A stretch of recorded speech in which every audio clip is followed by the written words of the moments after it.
police must not investigate free speech, Tories say. I'm going to read into this more from the BBC, you guys. Let's go.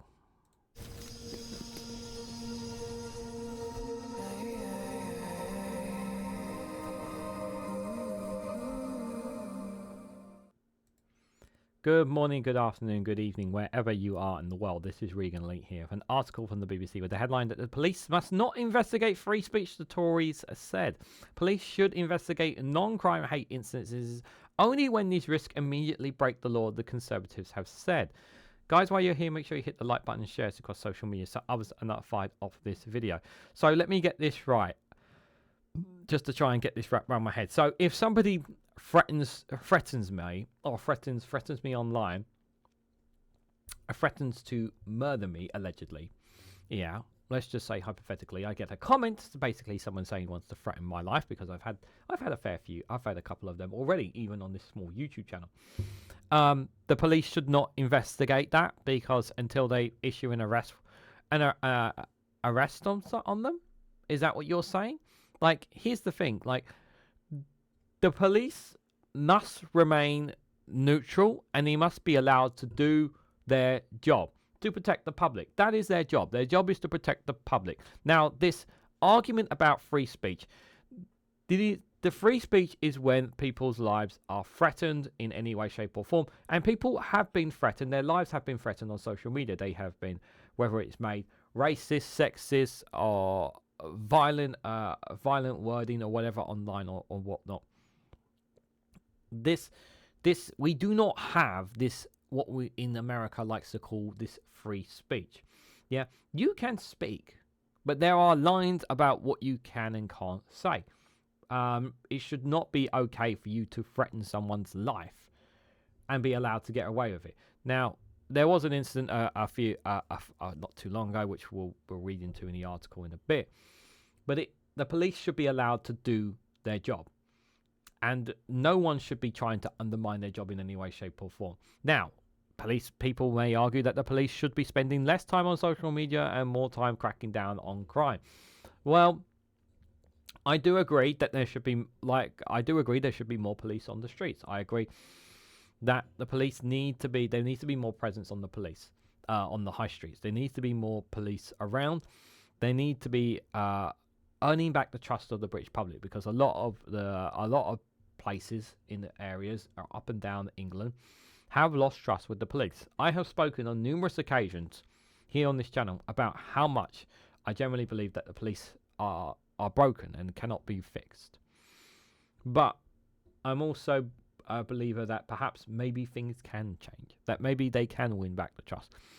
I'm not holding my breath on that. I very much doubt it, but they are the only line of defense that are supposed to protect you from being robbed, from being shot at, from being raped, or whatever crime that the perpetrators may commit.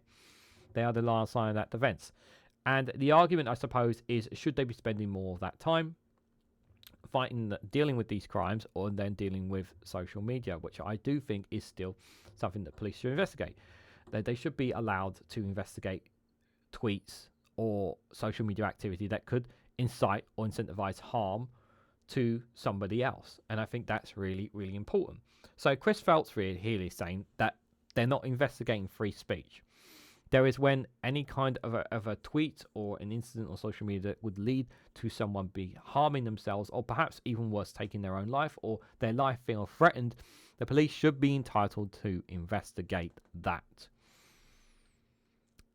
So the Home Secretary, Shadow Home Secretary Chris Philp, the police minister in the previous government, said the police guidance on dealing with hate speech should be updated to ensure officers were not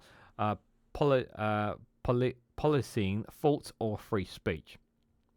And what the hell does that mean? His comments following a row between Telegraph columnist Alison Pearson and Essex Police, who were investigating an allegation that she breached the Public Act order in a social media post last year. A non-crime hate incident is recorded when no criminal offence has been committed, but the person reporting is believed it was motivated by hostility. We don't know what the tweet or the incident was, so I can't comment on that. In his first speech since being appointed by Shadow Home Secretary by the new Conservative leader Kemi Badenoch, Phillips told the National Police Chiefs Council, the NPCC, and the Association of Police and Crime Commissioner Conference in Westminster a change in guidance was urgently needed. Currently, the government guidance covers only when police should record the personal details of those accused of hate speech. Phillips called for it to be widened to cover when the police should deal with these instances at all, to create quite a high bar and to avoid wasting their time on resources. On Tuesday, NPCC Chairman Gavin Stevenson said non-crime hate instances needed to be investigated so that precursors to violence were not missed. But Phillips told police chiefs their officers should concentrate on investigating and preventing crime. Distractions from that mission should be jettisoned. We must use officers' time to protect the public and catch criminals. Offensive speech is not the same as illegal speech.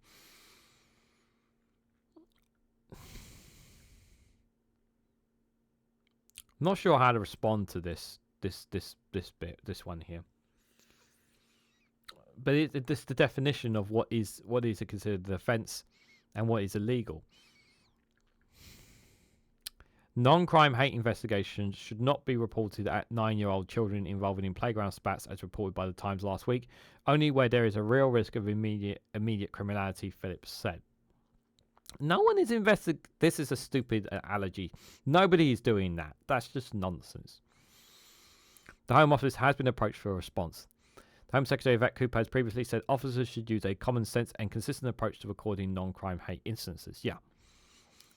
The Home Office has been reviewing how forces balance investigating these instances with the right to free speech.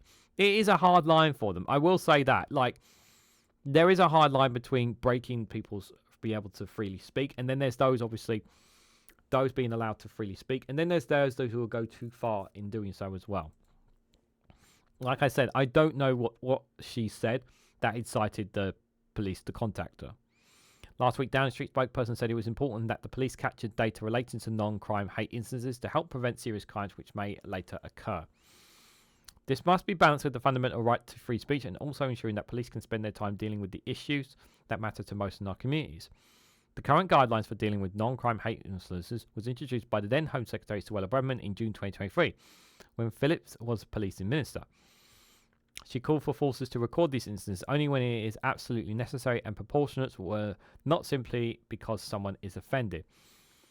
So this is what the Home Secretary Suella Braverman said when she brought the new current guidelines back in June 2023. Last week, officers from Essex Police visited Peterson to arrange an interview in a post on social media platform X. The force later said the interview was about potential allegation of incitement to racial hatred online. Okay, so this is what the potential allegation is. In a Telegraph article, Pearson said she was told by the officers who came by her home that they were looking for a non-crime hate incident, but was not told which post this concerned. I don't buy that for 1 second. The police would tell you what it would be. I'm not buying that for at all. Like, it would not make any sense for the police to come to your home without the post in question. She denied stirring up racial hatred and described what happened as that word, whatever that means. Essex Police said at no stage did its officers tell her the investigation was related to a non-crime hate incident. He has asked the Crown Prosecution Service for investigative advice. Okay, so this is what Essex Police are stating there. But who are you going to believe? Some Telegraph columnist, or are you going to believe the police? Now, do the police always get it right? No.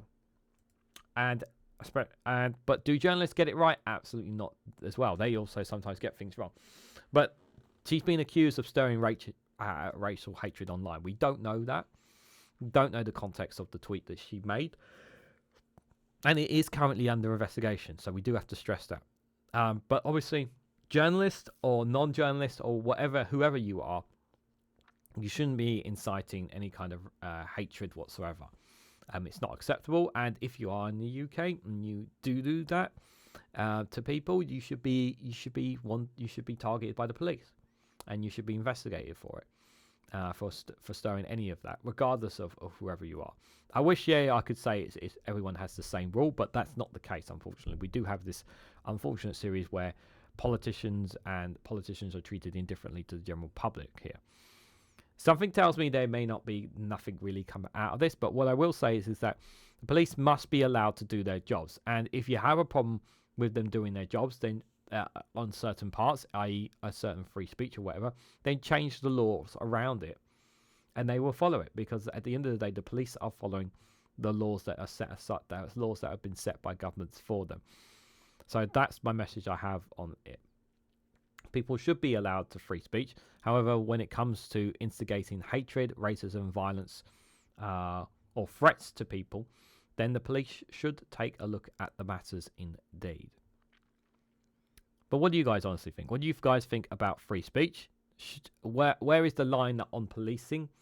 Let me know your thoughts and more down in the comments below on this, because it is a difficult line to draw, because obviously we don't think it's not acceptable for people to incite hatred or violence or whatnot online and be allowed to get revenge. However, if someone is abusing somebody online, should the police investigate it and take action? Or maybe some of you actually think that the police should not get involved at all, and they should be completely out of the bubble of social media. I disagree. I think they should have a role to play when it comes to protecting people online on social media. But maybe some people don't. Let me know your thoughts down in the comment section below. If you found this video interesting, please hit the like button. We greatly appreciate it. Share it across social media so others will notify this video. If you haven't subscribed already, please consider subscribing, because it really does help support the channel. If you want to go one step further, financially support me and the work that I do here, you can do so by becoming a YouTube member for as little as 99p, or join me on Rumble or Patreon for exclusive content on those platforms. So thank you all so much for watching, and I hope to catch you all very, very soon.